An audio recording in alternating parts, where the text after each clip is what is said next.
Sporting touch of hands. Round number one. There's that fast start. And that is the fastest knockout in bare knuckle fighting championship. Vámonos, born in the Bronx, raised in Dade. Been in the city since Pit had braids. Baja Panty parties, plata know how to sneak me out. Now it's 7-figure meetings, every day we lead a house. It's game time, the game's mine, you know the vibe. Yo viajado el mundo entero, reppin' 305. Welcome to another episode of Don't Blink. We're here with my boy Too Nice. You already know, in the building. Yes, sir. Yuli, look what you taught me. Okay, I'm ready for today's episode. I like it. Keep practicing. For me, it's more than anybody else. It's dear to heart. You know, our guest today is no one other than Orlando Cuellar, aka Commander Zero. This is my father figure in when it comes to combat sports. He's a great role model in my life. He's definitely changed my life around since I met him, and mostly and more in my fight career. He's made it to what it is today, where I have the fastest knockout in combat sports history. That's all thanks to him, and all my accomplishments in the last couple of years have been thanks to him in the fight sports. He's class of 2021 Florida Boxing Hall of Famer, winner of the class of 2020 Florida Boxing Hall of Fame Special Achievement Award, 2004 Boxing Scene Trainer of the Year, two-time runner-up for Boxing Writers Association of America Trainer of the Year, an architect in the world of pugilism. You guys we're going to let you know what pugilism is soon for those that don't know. Over 4 decades, that's over 40 years in the fight business. And also a trainer of bare knuckle fighters and MMA striking coach with great names under him like Kobe Covington, Hector Lombard, Hall of Famers and world champions Glenn Johnson, Antonio Tarver. Listen, it's amazing to be here. This man needs a standing ovation. Yes. Thank you. Please. Yes. Please. Yes. Thank you. Coach, thank you so much for joining us today. A pleasure, an honor. I love you. I see you on a daily basis, but today's more special than others.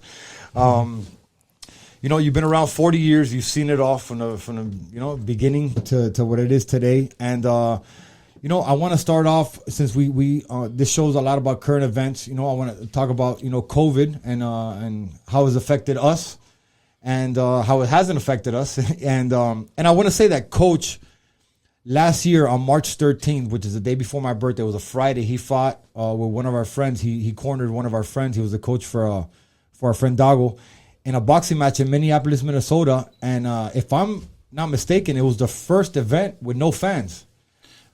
Yeah, that was the first event with no fans. As a matter of fact, everything was getting pretty much shut down.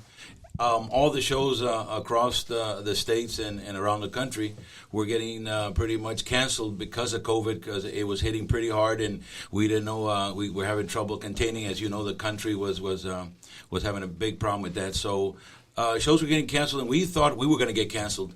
So we were praying to God that we weren't getting canceled, because they were just like everybody shutting down.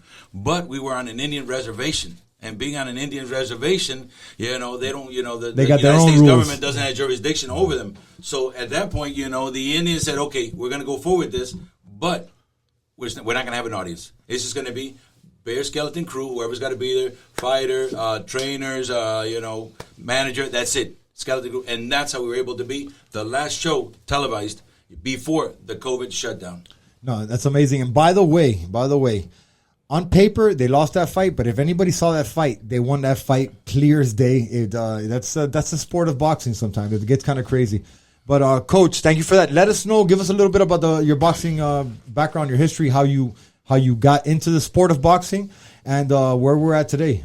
Well, it's 4 decades. I don't know. That's a long time. It's a long time. We'll be here until next year.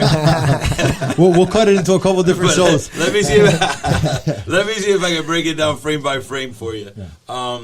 Okay, how did I get into fighting? We came over from Cuba, spent a year in Miami, moved to New York. In New York, I had a lot of brothers and sisters, so I pretty much was in the streets most of the time. My mother was busy taking care of the kids, so I was able to get away and hang out in the Bronx, Hunts Point in the Bronx. And one day I heard a lot of noise. I must have been like 8 years old. I heard a lot of noise in the street, and there was a lot of people gathering around, and I went and I looked. And there was these 2 guys fighting, a Puerto Rican and a black guy. And they were like bare-fisted, going at each other, blood and everything, and people screaming. And I managed to get my way to the front of the line. And when I saw that, I mean, I was intrigued from seeing these two guys banging each other the way they were hitting. So after that, I was like intrigued. I was watching all the fights on TV, literally all the fights, all boxing shows on TV. Then we moved to Miami 4 years later because I had asthma, bronchitis, and New York was bad for my lungs. So we moved to Miami, and in Miami, I find the Fifth Street Gym, which is the original Fifth Street Gym. But I did that by way of a friend of my father's. That was Fernando Balido. He was the manager of Kid Gavilan in Cuba. Legend. Now, super legend. He was a manager, Fernando, of Kid Gavilan in Cuba. Then he came over to the States, and he had a stroke here. So he wasn't working. So what he would do in his spare time would be train fighters out of the Fifth Street Gym, the original Fifth Street Gym. So my father knew that I was having trouble in the streets when we moved to Miami because I brought that New York thing with me, the attitude and everything. So I was having a lot of trouble. So my father says to me, he says, I want you to meet somebody. Come over tonight at 7 o'clock, blah, blah, blah, this house. I want you to meet this man. He's in boxing. I want you to go to the gym with him. So I met Fernando Balido. So he took me on a Saturday to the Fifth Street Gym. And that's where it all started. On that Saturday, I remember going to the Fifth Street Gym. It was a coffee shop downstairs. You had to walk up the stairs. The gym was there, small gym, and you heard the pounding of the back. Tuk, tuk, tuk, tuk, tuk, tuk, tuk, tuk, boom, boom, boom. And the trainer screaming, move here, move there. All that. So I got up there. I'm like, holy shit, what is this? Maybe there's a little bit too much. I don't know if I'm ready for this. So I go up there, and then I see, the first time I go up, I see this guy dancing real pretty and boxing, flown like a fly and stinging like a bee. Nice. Yeah. Yes, sir. You know what I'm driving at. Of course. So it was Cassius Clay. He hadn't changed his name yet. That was Cassius Clay. He was up there, rope-a-dopey, jabbing and moving around, shadow boxing. And also in that gym was Willie Pastrano, Vinny Curto, Florentino Fernandez, Marcel Clay, Angelo Dundee, and Chris Dundee, which was a manager and promoter, and Sarria the masseuse. So this is legendary. Very few people. I don't think there's too many people alive today that were in that gym, besides me. And I was fortunate enough to know that in my class of 2021, the Florida Boxing Hall of Fame, Marcel Clay is in that class also, but he wasn't able to make it because he had some problem. The wife had problems, with some condition in the hospital, and she couldn't make it. So Marcel Clay couldn't make it to last night, but I'm gonna catch up with him, and he's in my graduating class, and it's incredible because he was at the gym that day, and from there on, I was hooked in that gym for like the next year. I'll go only on Saturdays because it was a pro gym, but my connection and my juice, my clout was Fernando Balido. So he would get me in. I would hit the bags. He told me, stay out of the way, just do what you got to do, blah, blah. So I would stay out of the way and hit the bags. But Marcel Clay, out of everybody, was the guys that I really admired their style was Marcel Clay and Cassius Clay. Mm-hmm. No relation to Cassius Clay, Marcel. He's just, I think his last name is Clayton, but he went Clay. Everybody wanted to be Cassius Clay back then. It's amazing, and sorry to interrupt you, but it's amazing just for you guys to be in the same class in the Hall of Fame because like I said, you've been coaching for over 4 decades, but this is over 40 years ago because this is when you were starting to be 15. a fighter. I was 15. So that's what I was wondering, like, what year was it? Yeah, 15, 1970, could have been 72. That's amazing. Yeah, and during those times, it was amazing. That was the there was a lot of activities going on there in the gyms and stuff like that, right? Especially, and it was like you said, it was Cassius Clay pre Muhammad Ali gym. Exactly. You know what I mean? Right, and there was only the world epicenter. There was only 3 channels on TV. There was no, it wasn't all the distractions there are today, all the sports there are today. It was either boxing, football, or baseball. Yeah. So all 3 were rich in talent. All the kids every kid was in one of those. Mm-hmm. So you had a lot of talent. Everything was deep. So that was really pretty much, boxing was at the height of his career, the golden era of boxing. Yeah. The 70s, the early 70s, the 80s, and then it kind of died down a little bit in the 90s. But anyways, I go to that gym, and that's how I started boxing. That's what I did. I did a little amateur, did some amateur work fights at the Dinner Key Auditorium with another trainer that I had. He passed away, God rest his soul, Maceo. Juan Fernando Balido couldn't make out to the gym with me because he couldn't travel that much. So I started working with Maceo, and Maceo was my trainer at that time. So Maceo told me, I want you to go to Vegas and meet these people, and see if they can sign you. I go to Vegas. And I meet Johnny Garcia at the Main Street Gym. There was only 2 gyms in Vegas at that. This is 1977. Only 2 gyms in Vegas. Johnny Tocos, the famous Johnny Tocos, and Johnny Garcia's Main Street Gym. Only 2 gyms. And I went to that gym and I met Johnny Garcia, and he introduced me to some people. They were wise guys. My father thought it wasn't a good idea for me to get involved with them. So he told me, listen, don't do this. So I backed off of that. And I kept on going to my father. Says, I don't want you doing anything with fighting or nothing. I was a real respectful guy. You know, after I came off of that New York thing and I grew up a little bit, I started respecting my parents a little bit more. You know, and then I made sure that, you know, I followed in their instructions and their advice. So I didn't get into the fighting, and I didn't want to say what they wanted me, but I had nothing to do. So I started training. Fighters. And at that time, there was Oscar Bonavina that had fought Ali. Oscar Bonavina fought Ali. Ringo from Argentina. And there's another story. Now, I'm in the gym with Oscar Bonavina. I was a heavyweight, but I wasn't fighting more. So what did I do? I helped the trainer out, Johnny Garcia. Only one trainer in the gym. I helped Johnny Garcia out, and a few other fighters. And one of them that I really looked up to was Oscar Bonavina. So I started doing pad work with Oscar Bonavina. Now, Oscar Bonavina, just so happens in 1977, he had some issues with his manager, which was the wife of Joe Conforti.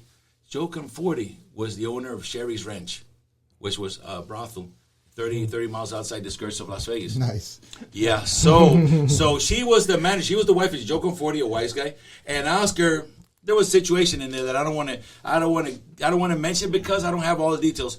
But I remember on a Saturday, I patted Oscar down for a little bit. Johnny wasn't around. He had some things to do. The trainer, Johnny Garcia, he was around. He says, Orlando, look after Oscar and a couple other guys. He just locked the gym before you leave. I said, all right. So then when he left, I'm doing a little pad work and Oscar gets done. And I told him I knew Oscar was drinking. I told Oscar, try to do the right thing. Get don't drink. Don't do anything that's gonna hurt you.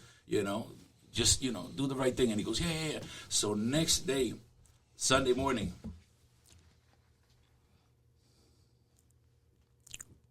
Excuse me.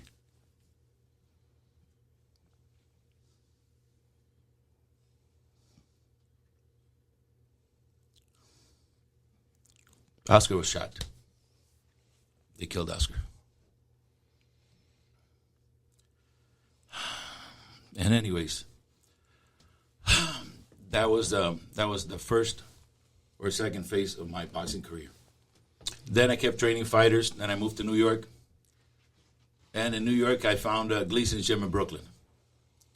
There, I trained some of the best of the New York fighters, best fighters New York ever had. Yeah. Or at that time, Freddie Soto, Norberto Frias, Vinny Mataloni, that fought Evander Holyfield, Tyson Fury, Aaron Superman Davis, Pedro Saiz, a slew of fighters. And in 2000, I decided to move to Miami because it was too cold in New York. My kids were having asthma, bronchitis. They were really having trouble with and they couldn't go outside. New York, it's when it snows, it's really bad for kids. They can't play or anything, so you got to keep them indoors. So I thought that was a little brutal for them, and then my little boy started getting asthma. So what I did was I moved to Miami, and that was the best thing I ever did. Once in Miami, I started training out of, South Beach Boxing. And there I had met a gentleman by the name of Glenn Johnson. The Road Warrior, baby. The Road Warrior. I love Glenn. Shout out to Glenn Johnson. Yeah, shout out to Glenn Johnson. And at that time, Glenn had 11 losses. And I was training Lou DeVal, Honey Boy, which was a top 10 fighter on his way to a title fight. So I used Glenn to spar with Lou Honey Boy DeVal. And Glenn didn't do too good. He thought he was a boxer, blah, blah, blah, and, it didn't work out. So anyways, we finished our training camp for Louis DeVal. We went to France. We fought for the title, came back, and then Glenn says, Coach, I want you to train me. I got a fight, and it's only 5 weeks away. And I'm like, yeah, who are you fighting? He says, Eric Hardy. Now, Eric Hardy was a champ that had just lost his title to Roy Jones. He had torn his bicep, beating Roy Jones. He beat Roy Jones like 9 rounds, and he tore his bicep. So this was the guy. After Harding got his bicep reconnected, everything was good to go. And Glenn was a sacrificial lamb for Eric Harding. And I says to Glenn, who are you fighting? He says, Eric Harding. I'm saying, Eric Harding? He goes, yeah. I'm like, and how much time? He goes, 5 weeks. I said, where at? He goes, in New York. I said, don't tell me that Jimmy's Cafe and the promoter Sal Musumichi. And he goes, yeah. I said, man, you're going to be the sacrificial lamb. You're setting him up for failure. I says, they're setting you up. I said, how much are they paying you? And he told me, I'm like, that's short. He goes, come on, Coach, please. And then that, please, Coach, I'll do whatever you tell me. Get me right. I go to work with him. No, I'm lying. I didn't go to work right away. I said, okay, Monday at the gym at 10 o'clock in the morning. He said, I can't go to the gym at 10 o'clock in the morning. I said, why not? He says, because I'm working construction. I'm a carpenter's helper. He says, I can only show up at 7 o'clock at night. I'm like, wait a minute, 7 o'clock at night, I got nothing for anybody. I'm home watching TV, relaxing. I said, I'm not going to train anybody at 7 o'clock at night. I'm home. That's Merle's training time. That's Merle's time. That's Coach's wife That's training. when I get trained. That's when I get trained. So anyways, Coach, please. And I'm like, okay. To myself, I'm going to take this guy, and I'm going to give him the kind of workout that he's not going to come back. So I'm waiting for 7 o'clock at night. It was on the South Beach Boxing on the second floor. He walks up to the gym. I'm waiting for him. I got my body shield on. I'm waiting with hand pads, waiting for him. Like, let's get this over with. He walks. He's got this white powder on him. He just came from the construction site.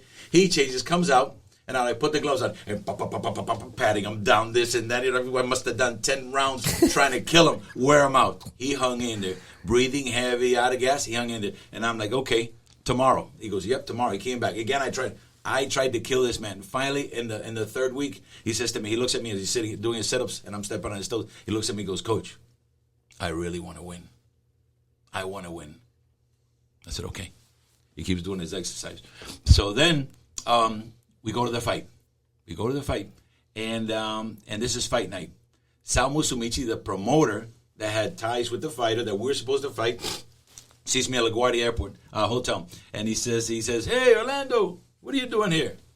I says, I came for the fights, Sal. And he says, yeah, listen, we got to talk about Lou DeVal and Eric Harding after this fight. I looked at him, I said, Sal, don't you know who I'm here with? He says, who? I said, I'm with Glenn Johnson. He looked at me and his jaw dropped. He's like, you've been training Glenn? They set you up too, Coach. Yeah, and I said, yeah, I'm the one training Glenn. I'll be with Glenn. He goes, I knew that. Yeah. And I'm like, okay. Now, fast forward. First round, put the heat on Eric Harding. Second round, more heat. Third round, fourth, fifth, sixth, seventh, 10-round fight for the USBA title on ESPN, Friday Night Fights. It was like, for all the glory, this was to be what was going to give Harding the platform. We stole the show. Nice. Stole the show completely. We were the new kids on the block. At least Glenn was. Because they had known me, but they just didn't know me and Glenn. Mm-hmm. So really, when they're talking about the show and you watch the fight at the beginning, they're not giving Glenn too many props or giving him too many chances of winning.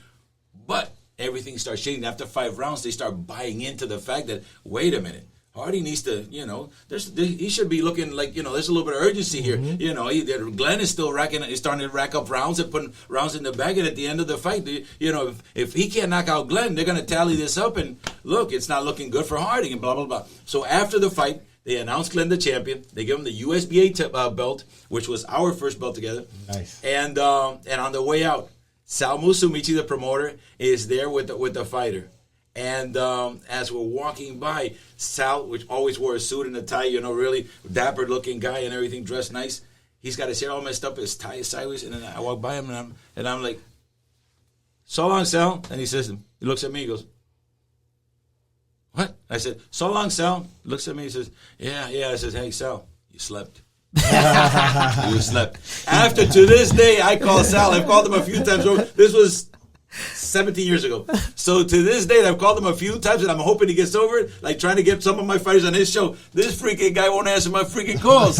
He will not pick up my calls. He won't answer back. He blinked. He shouldn't have blinked. He still hates me. Again, a huge shout out to Glenn Johnson. He actually got inducted to the Hall of Fame yesterday with Coach also. So big shout out to him, man. Congratulations to Glenn Johnson. Mm-hmm. I'm a huge Road Warrior fan, man. Absolutely. Real humble guy, real good guy, hard worker. Yes, sir.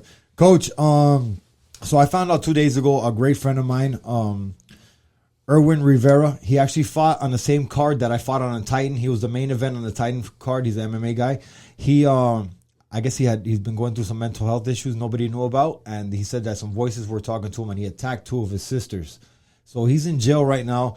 But my condolences to his family. Erwin is in my prayers. He's a great friend of mine, a brother in this sport of fighting.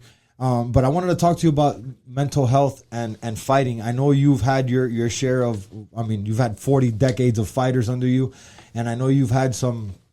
4 decades, not 40. I'm sorry. I'm sorry. 4 decades, 40 years of fighters under you. And I know you've rest in peace to Oscar. He went through what he went through. Who knows why he got shot? Mm-hmm. And he's one of a few fighters that I've had that have died. Yeah. One of a few. Oh yeah. Yeah, sometimes when I say my prayers, I mention a few of them. No, and I know, you actually coached the Hammer. What was his nickname? His nickname was the Hammer. He's the guy who killed. Yeah, I don't like to talk about him. But sorry to bring it up, but he had mental health issues, you know. And so, what do you think about that? What do you think about the sport and what do you think can be helped during or after for mental health issues on fighters? Well, I'll tell you, this is pretty much, you know, in a nutshell what it is. To be a fighter, you probably come from a dysfunctional family. You come from a dysfunctional family. You've had some kind of trauma in your life, some kind of neglect. Parents could have been, you know, abusive. You've seen things that are not kosher. You're traumatized. So what happens is sometimes kids, what they do is they become introverted, you know, and then they do drugs and, you know, they commit suicide and stuff like that, or they trust in somebody else that gives them bad advice and then they go the wrong way. But then there's these other kids that are tougher kids that decide to fight. So these tougher kids that decide to fight, this is a way out for them. So when they want to hit somebody. They want to hit something. So when they get in the ring, they basically need to fight and hurt somebody. So when they do that, you know, they find their balance, and it's almost like they're torturing themselves because they got to get hit. And at the same time, what they're doing is they're hurting somebody else since they can't hurt the people that hurt them. Right. So it's kind of, it's a psychological and a physical thing that happens that keeps them, you know, sort of sane, you know, from boiling over and doing things that, you know, could be worse. Yeah. So this is good. That's why sometimes fighters, when they retire, they go to alcoholism, they gain a lot of weight, they have issues, you know, domestic violence problems, you know, legal problems, you know, because they don't have that anymore. They can't vent. Yep. So that's one thing. But the best thing you can do, look, every case is a different case. Absolutely. You know, I myself, you know, a good trainer.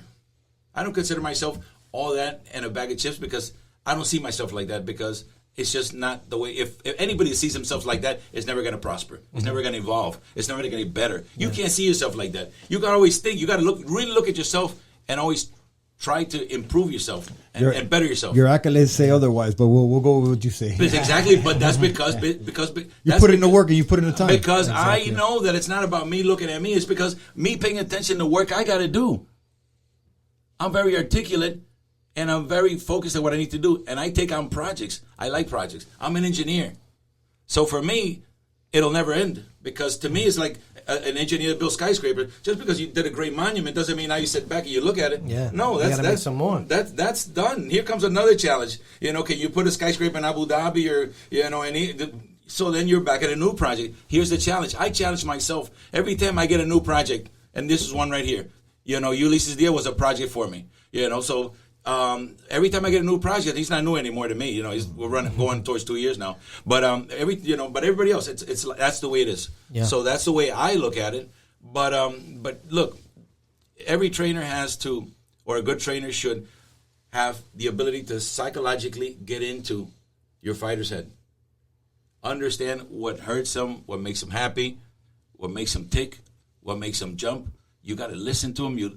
You got to listen to them. You got to spend time with them. It's painstaking. It costs money. It costs time. You know, and I've given away so much time and I've helped so many people. But when I look back at it, I'm like, look, I don't have that much time left for me to keep helping this many people. To waste. I'm like, look, I'm getting older. I don't have the energy I used to have. People got to give it back to you now. I look at my fighters like, you know, now I have the ability to get name fighters, big fighters that I look at, look, let's do this. I'll give you what I got. You know, let's do this together because I need your help. And that's the way it is. But going back to what you're saying, individuals that are troubled, fighters that are troubled, fighting is a way out for them. Yeah. For a while. But they need a mentor. Right. They need psychiatrists. They need parents that are caring. They need good friends around them.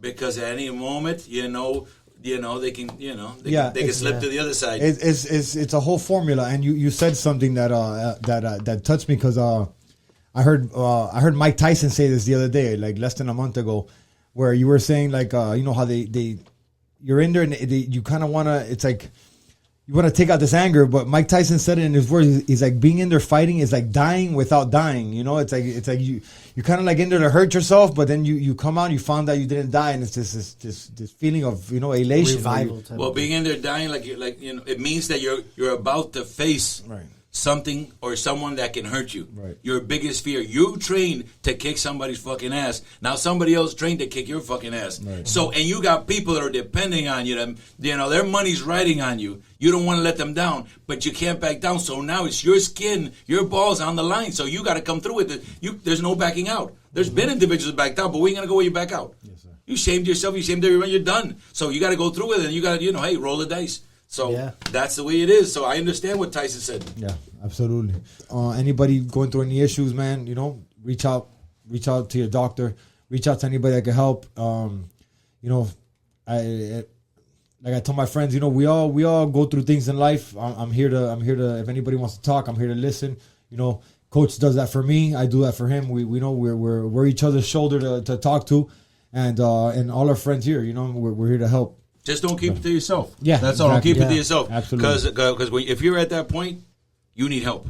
So don't try and do it by yourself. Absolutely. Find somebody. Talk to somebody. Absolutely. And that's the hardest part. So if anybody sees anybody out there going through something, just make sure try to reach out to them. Coach, I wanted to speak to you about something current, man.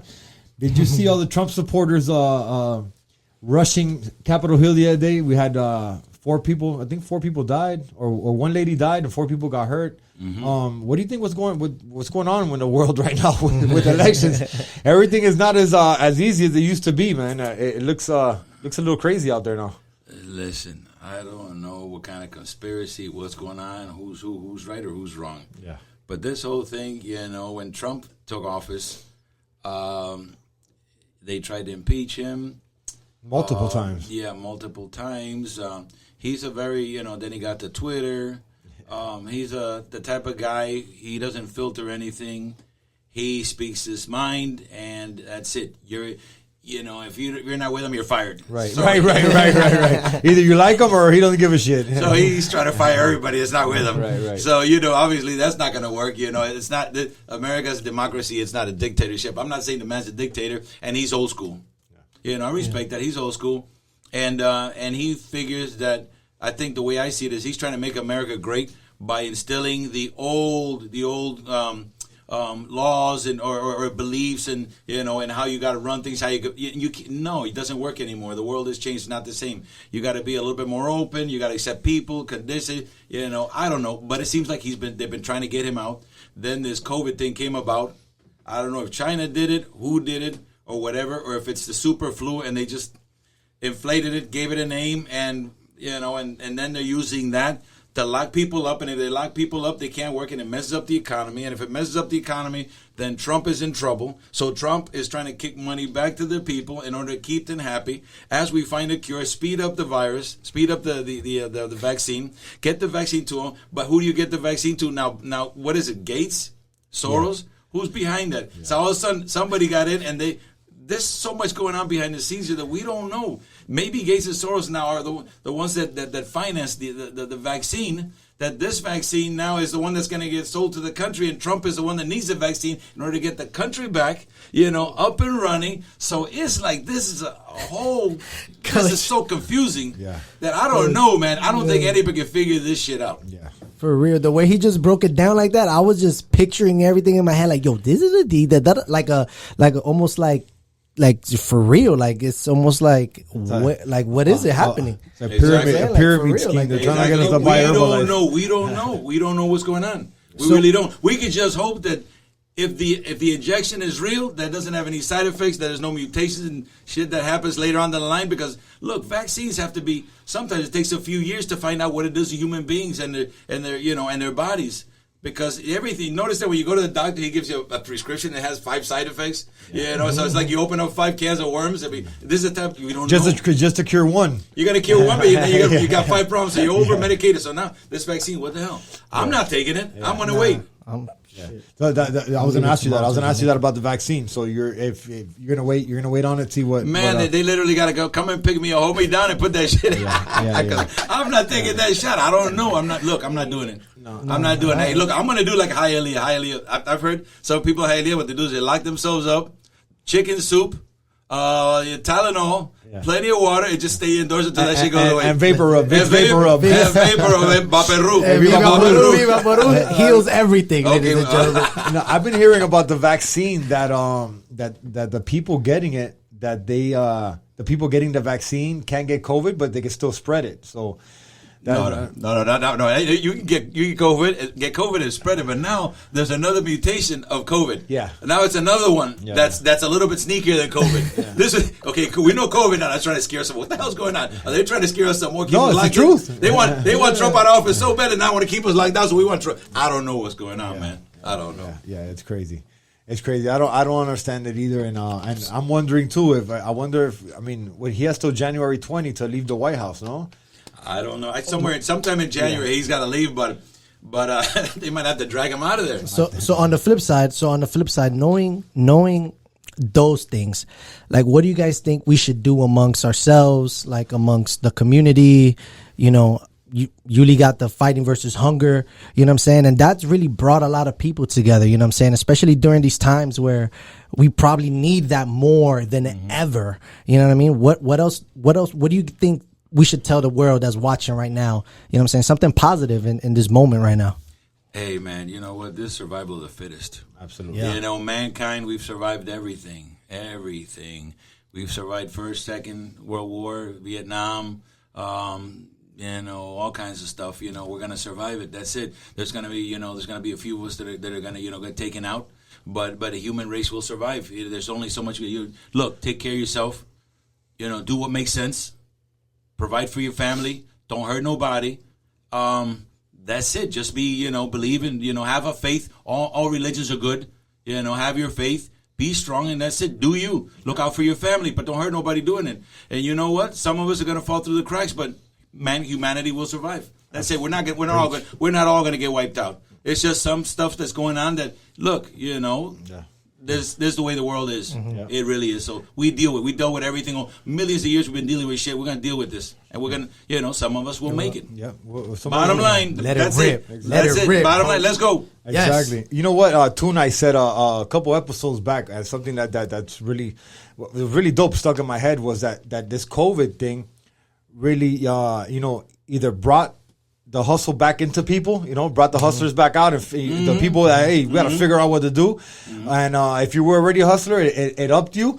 If you weren't one, you started becoming one. You know what I mean? And if you were one in the past, it brought the old hustler back out of you. You started trying to figure out what to do, and that's great in mine and Coach's case, because when COVID hit, we're blessed enough that we live really close to each other, and we started figuring it out. All right, they shut everything down. There's no gyms we could go to. There's nothing we could do. Coach, come over to the house. We started in the backyard on the floor. Hitting our Coach with his mask and a shield on. And we started doing our mitts back there. Got a couple of our close friends to come over and start training with us, and it developed into what we have today, which is called the Jungle Gym. We have a ring, thanks to my boy Apache and Izzy. We have multiple bags from Amazon, and we have a whole gym structure back there. We have a whole training facility where people come, and I feel like we've been able to help people by building that gym. Coach has multiple people coming over there on a daily basis to come train, and they're all masked up for anybody watching this. But we have a release for people, where people were trapped at home and there was no gyms open, there was nothing to do. We told people, hey, come over here, we're open. As long as you're not feeling sick or feeling any type of way, come out here and get some exercise in. And this is actually a way to fight COVID. You know what I mean? If you're inside your house fucking watching TV, you're laying down and dying. If you're out here getting the sun with us, running the block, hitting the mitts, and getting this exercise in, it's something that we're, that's our own vaccine, which we're trying to fight COVID. So, me and Coach has always been hustlers, and we definitely stepped up our hustle game during this whole COVID thing and got this together. And it showed. On that night, November 13th, Friday the 13th, we trained all our ass off, through the whole year. And in November, yes, it was a 3-second knockout, but it was a ton of work that me and Coach put in together behind that 3-second knockout. It was a long training camp that made for a short fight. Yes, sir. People don't know what goes on behind the scenes, but going back to what you're saying, adding to what you say, Yuli, when COVID hit, all the gyms closed down. They all closed down, and people basically had to stay indoors, and didn't have the, especially people that worked out, didn't have that avenue to keep working out. So what happened was the word got out that we had to open up the jungles, and not open up. We were training in the backyard because it all started, like Yuli said, he wanted to keep training, and we wanted to stay in shape. So when we thought this was going to clear up in 4 weeks or 6 weeks, and we'd be right back in business. So we always with that mentality. So we started with a heavy bag, then we put a uppercut bag. They put another heavy bag, then a speed bag, then everything martial. So now we got a full training facility in the backyard. So people got wind of that. What better place to get vitamin D, which is neat. It's great, against COVID. Open air, and plenty of room. Nobody's closed in. There's no vents, moving the air back and forth, recycling, who knows what. Right. So it was perfect. It became a smash. Absolutely. That was the birth of the Jungle Gym. Yeah, we had El Nuevo Herald has come out there and interviewed me and Coach. Miami Herald has come out there and interviewed me and Coach. Multiple other journalism people have come out and talked about it. So we've and this is not to pat ourselves on the back. This is not for any thank yous or anything like that. But, people watching know who they are. We've saved many people from the trenches. People with mental health issues that were hurting, that they got to come train with us and now are excelling in life. We've got a couple friends. I had a friend of mine, great friend of ours, started at 190 something pounds. And now he's at 150 pounds, looking in great shape. People have lost tons of pounds in the jungle gym. Everybody lost weight, including that heat. The jungle gym, you're in a jungle environment, so you're sweating and you're working. Yes, sir. Yes, so sir. Everybody lost weight, even those who didn't want. There were those who came around and were losing too much. And they said, wait a minute, I got to stay away. I don't want to get too skinny. Yeah, they lost weight. You know what? And my same friend that lost those 50 pounds, man, shout out to him. He knows who he is. But he got he's not a professional fighter. He actually teaches children and stuff. And on Halloween night, he's walking out of a bar. He's minding business. The guy's a great guy. Somebody jumps on him, and he had learned by Halloween he had already been in the jungle gym for months. He knows how to defend himself. So the guy jumped on him, and for no reason, somebody drunk on the street, and he got to defend himself and show the guy what he had been taught. You know what I mean? So and he came out on top. Yeah, he came out on top. So a lot of things. Literally on top. Yeah, the guy was at the bottom. He was on top, and he's punching the guy. Said the guy moved his head, so he punched the ground. All the knuckles are broken up and bruised. He came out on top. All right. So we've a lot of things have birthed from the jungle gym, man, and that all started because of COVID. So, I hate to brag about it because a lot of people had a tough 2020, but my 2020 has been one of the best years of my life. I made the most of it. My hustler game went through the roof. I've always been one, but it went even higher this year. Last year, excuse me. And it's looking like a bright 2021 for me and Coach because of all that we didn't. Listen, we weathered a terrible storm. Absolutely. And we did it because we're survivors. We're true to the heart, down to the core. We're survivors. But what happened was, since we're survivors, the people that came close to us were survivors, but we got hard. And we feel for people that try to survive too. But you got to be real. You got to really want things. So we helped those people that came around. Yep. So together, us being survivors, they turned into survivors. So together, we formed a big group. And we were able to overcome, and we became stronger from it. So now that it seems like, look, we know what COVID is and we know what's going on. A few things are opening up. Now you got people that want to operate, people refusing to close down. You got people that are closing down. So now you can maneuver yourself. Things are now, it's almost finding that right balance now because things aren't the way it should be, but it's not like we're not shut down. It's not like we're shut down. So now in that balance, we're able to go ahead and start making moves. So we weathered the storm. So now we're out of that storm. Me and Yuli, pretty much, which are the core of what we're talking about. Yeah. So now we're making the big moves, and that's where the 2-second, under 3-second knockout came from. All that suffering that we did and all that hard work. Because we had it in us to go out there and get it done. That's right. And we did it. That's right. Together. That's right. Thank you for that, Coach. I love it. Yeah. I love it. I had to get you back in the picture, though. I know. This is all about you. Plug you back in. But you know how we do, right? You give me a head, pull me up, and then when I'm up, I give you a head, pull you up. All right, Coach. Another topic we got here, man. I talk about this topic comes up in every episode because it's something I've been thinking about since I was a kid, bro. It's still mind-boggling to me. But so with the COVID bill that Trump signed a while back, whenever this COVID thing started, he signed a COVID bill, and in the COVID bill, they said that they had to disclose UFO information when after a certain amount of time. So we have 167 days, which on June 27 of 2021 is the due date of the days they got to disclose for UFO information. Have you ever been into UFOs? Have you ever been into anything crazy like that? Or you mean unidentified flying objects? yes, sir. Yes, Fuck sir. no. No? No, man. I don't believe in that shit. No. That's sci-fi. You think so? Fuck yeah. You think we're the only people No, on this we're the whole only galaxy? motherfuckers out here. The only ones. There's nobody else. That's it. It's us. I don't know, man. That's us and the stars. That's it. I'm gonna save this one for another episode because we're gonna be talking about this for hours. There's a bunch of evidence of some crazy shit, man. Bullshit. You think so? Listen, Area 51 is something else. I don't know what they're doing in Area 51. That place in that undisclosed location somewhere in the middle of the Nevada desert. There's fucking nothing going on. Those guys are fucking smoking pot and shooting guns, and they're not doing shit, and it's all bullshit. Taking acid and shit. Yeah, man, it's fucking UFO LSD. bullshit. No, that's for people in these 80s.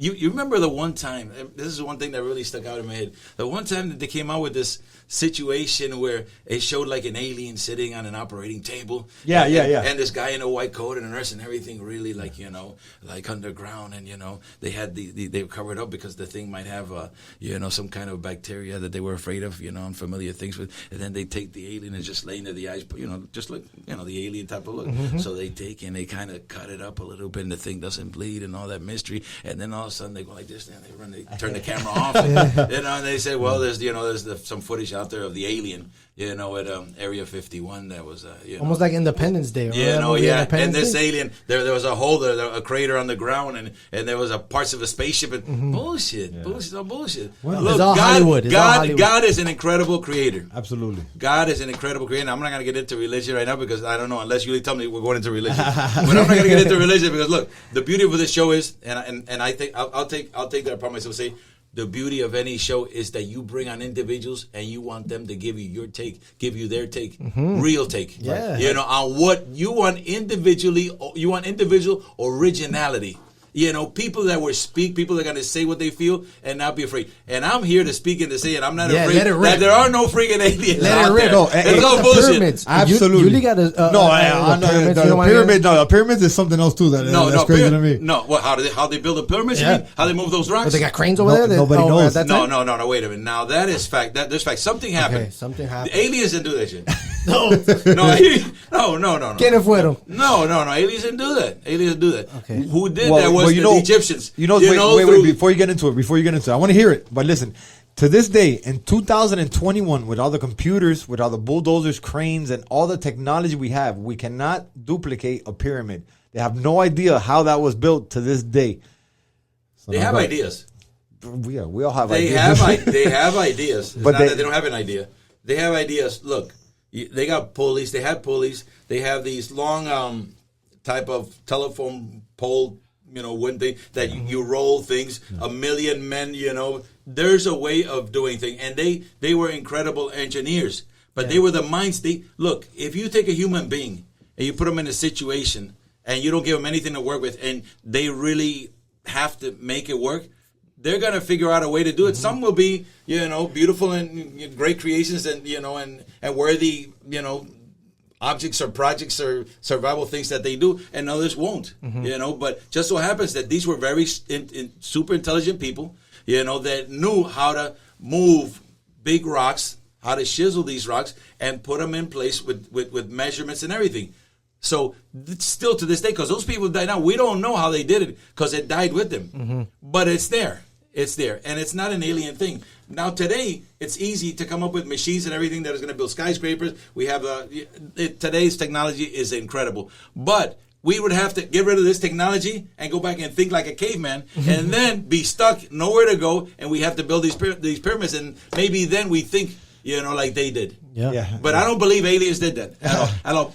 I want proof. That I believe more that these people did it. Yeah. That these people had a way of doing it than aliens. Yeah. Listen, you said it right there. I want proof, man. I want proof. And listen, regardless, like I said, on the COVID bill, it said that they have now from when they signed it till now, they have 167 days to disclose their UFO information. So on June 27, 2021, we'll figure out what the fuck that is. About this? I swear to God. There's a date to undisclose? There's a date, yes. There's a date, and there's a bunch of people behind it ready to hear what's going on, and I'm one of them. But, Coach, listen, man. A pleasure to have you here. Yes. You're a father figure to me in this fight game, and besides the fight game, you give me life lessons. It has nothing to do with fighting. You're a great person. I'm so awesome that you got inducted to the Hall of Fame this year. Thank you. And last year. Thank you. A pleasure having you here. Thank you so much for your wisdom, knowledge, and understanding. Thank you for treating me the way you do, loving me, loving my family. I love you. You are family to me. And amazing to have you here, brother. Thank you so much for today. Give me a big hug, and that's all I want back. All right, but hold on one second. On this show, it's called Don't Blink. We gotta have a Don't Blink contest. Yeah, it's a staring contest to see who blinks first. Oh, are you man. ready? Look into his eyes, Coach. Wait. Oh, he's getting ready. Okay. I get ready for everything. I got him teary-eyed before he could do it. Sabotage. Are you ready? No, hold on a second. First, I gotta ask a couple of questions. Okay. Oh, okay. Get put the mic back. Put the mic back. I gotta ask a couple of questions. Now, what's the longest time that the staring contest is? Well, I'll tell you like this. I haven't won one yet. Let's go. Let's I'm go. gonna kick your ass. One, two, three. Okay. All right, you win. Coach, I love you. I was about to take him serious. I think me and Two Nights got something great going on. We got some great guests coming up. It's gonna be dope. We got some dope people that already signed up to do it with us, which is great. A lot of people show us love, and it's because we love them back for sure.